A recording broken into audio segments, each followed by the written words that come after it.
تو ان حالات میں جب ایک شخص گھر کا کرایہ نہ دے پائے 3-4 ماہ، اور پھر اس کے بعد اس کے بجلی کا بل بھی 17,500 آ جائے، اس کا مالک مکان سے بھی تنازع چل رہا ہو، ایک خبر یہ بھی ہے کہ شاید اس کی سالے کی کوئی شادی وادی تھی جس کی وجہ سے اسے پیسوں کا ایشو چل رہا تھا، تو ان سارے معاملات سے تنگ آ کے جو ہے لگ یہی رہا ہے ابھی تک کہ مبینہ طور پر اس شخص نے خودکشی کی، اور پھر بچوں کو بھی کہا یہ جا رہا ہے کہ گلا دبا کر اس نے اور اس کی بیوی نے مارا، اور پھر اس کے بعد دونوں نے خودکشی کی۔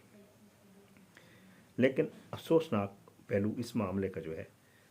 پولیس اس کو انویسٹیگیٹ کر رہی ہے، کیونکہ یہ بھی شبہ ہے کہ شاید جن کے ساتھ تنازع تھا کہیں ایسا تو نہیں ہے کہ انہوں نے اس کو قتل کیا تو۔ لیکن افسوسناک پہلو جس پہ میں نے آپ سے بات بھی کرنی ہے، اور آپ لوگوں نے اس کو کوشش کرنا ہے کہ کیونکہ میں نے فیل کیا کہ اس ویڈیو کے اختتام میں یہ بات ضرور کرنی چاہیے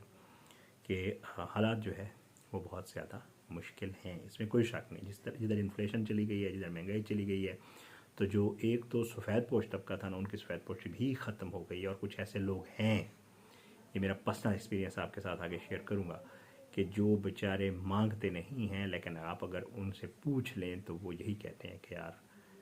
مانگ نہیں سکتا، لیکن حالات بہت خراب ہیں، اور حالات اتنے خراب ہیں کہ ہمارے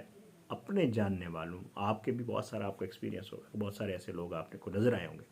جنہوں نے فیس نہ دینے کی وجہ سے اپنے اسکول کے بچوں کو اسکول سے اٹھوا لیا۔ یہ حالات چل رہے ہیں ہمارے ملک میں۔ اب اس نے جو مجھے پتہ چلا ہے وہ یہی ہے کہ اس نے اپنے رشتہ داروں کو، اپنے دوستوں کو کالیں کی کہ یار مجھے پیسوں کی ضرورت ہے، ظاہر ہے پھر اس کو وہ ریکوائرڈ پیسے جو ہیں وہ نہیں ملے ہوں گے، کچھ نے تو شاید کہہ دیا ہوگا کہ ٹھیک ہے ہم اس کو دے دیں گے، لیکن جو اس کی ضرورت تھی وہ اس کو نہیں مل رہی تھی۔ وجہ یہ بنی ہے اس سارے معاملے کی جو ابھی تک نظر آ رہا ہے۔ تو بس درخواست یہ کرنی تھی جو میں نے آپ کو شروع میں کہا تھا کہ بات آپ سے کروں گا اس واقعے کو لے کر، اور اس کی ویڈیو کرنے کا مقصد بھی میرا یہی تھا کہ آنے والے جو دن ہیں وہ آپ کو پتہ ہے بڑا بابرکت، بڑا متبرک، برکتوں والا مہینہ جو ہے وہ شروع ہونے والا ہے رمضان کا۔ تھوڑے دن رہ گئے، 20 ایک دن رہ گئے، شاید اس سے بھی کم رہ گئے۔ تو من حیث القوم یہ ہماری ذمہ داری بھی ہے، آس پاس اگر کچھ ہوگا، ہمارے دین کا بھی حصہ ہے، ہمیں اپنے دین نے یہی سکھایا ہے، ہم نے یہی پڑھا بھی ہے کہ آس پاس اگر کوئی بھوکا سوئے گا آپ کا کوئی پڑوسی تو آپ کی ذمہ داری ہے، اور آپ سے اس کا پوچھا جائے گا باقاعدہ۔ تو ہم نے مرنا تو ہے نا، ایک دن آگے بھی تو جانا ہے نا، تو ہم نے یہ کرنا ہے کہ ایسے لوگ، میرا یہ پرسنل ایکسپیرینس میں آپ کو کہہ رہا تھا، میں آپ کو بتاؤں گا کہ ایسے کچھ لوگ بیچارے سفید پوش جو مانگ نہیں سکتے، لیکن جب وہ آپ سے کہتے ہیں نا تو آپ مجھے نا اس پہ بڑا افسوس تو ہوتا ہے، اور پھر میں پریشان بھی ہو جاتا ہوں، اور آپ بھی ہوتے ہوں گے یقیناً، کہ ایسے لوگ جن کی لائف بڑی اچھی تھی، بڑی ٹھیک تھی، بالکل ٹھیک ٹھاک تھے، کوئی مسئلہ نہیں تھا، لیکن اس قدر یہ مہنگائی اور یہ چیزیں آ گئی ہیں کہ وہ لوگ اب وہ بھی گزارا نہیں کر پا رہے۔ ظاہری بات ہے جس بندے کا کوئی اور سورس آف انکم نہ ہو آج کل کے دور میں، اور اس کی واحد اس کی یا جاب ہو یا اس کی کوئی چھوٹا موٹا کاروبار ہو، کام، اور وہ بھی نہ چل رہا ہو، تو پھر وہ کیا کرے گا؟ پھر وہ اس چیز کو برداشت نہیں کر سکتا کہ اس کے بچے بھوکے رہیں یا کوئی اور مسئلہ یہ ہے کہ بیچارے سفید پوشی کی وجہ سے مانگ دینی ہے کہ یار لوگ کیا کہیں گے کہ میں، اور ہمارا یہ بنتا ہے، حق ہے ہمارا۔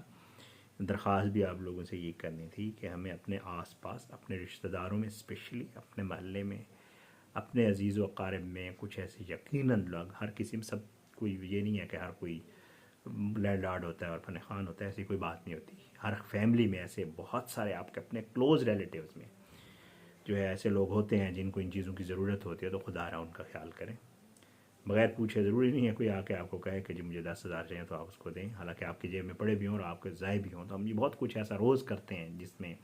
ہمارے لیے مطلب ہم جاتے ہیں کسی ریسٹورنٹ پہ چلے جائیں، کہیں بچوں کو کچھ کھلا دیا، تو میرے خیال سے اتنے پیسے تو ہم ویسے بھی ادھر خرچ کر آتے ہیں روز، یا ہر ہفتے میں، چلو ہفتے میں اگر روز نہیں بھی ہوتا تو میرا یہی خیال ہے جی، میری درخواست بھی یہی ہے کہ کچھ لوگوں کو ہم بغیر ان کے کہے، ہمیں اندازہ ہوتا ہے، ہمیں پتہ ہوتا ہے، ہم نے ویسے آنکھیں بند کی ہوتی ہیں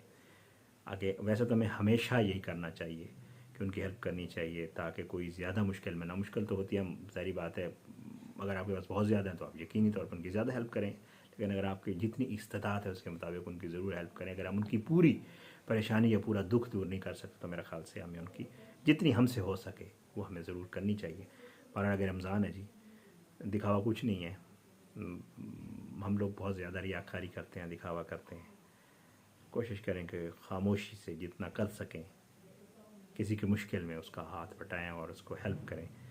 تاکہ اس کی اللہ تعالیٰ سب کی پریشانیاں دور کرے. اللہ جو ہے وہ سب کو استطاعت دے, اللہ سب کو وہ کرے کہ جی ہیلپ کریں. تو اگر ہم یہ کرنا شروع کر دیں تو میرا خیال سے بہت سارے ایسے کیسز جو یہ والا ہوا ہے اس سے بچ جائے گا معاشرہ. تو بہرحال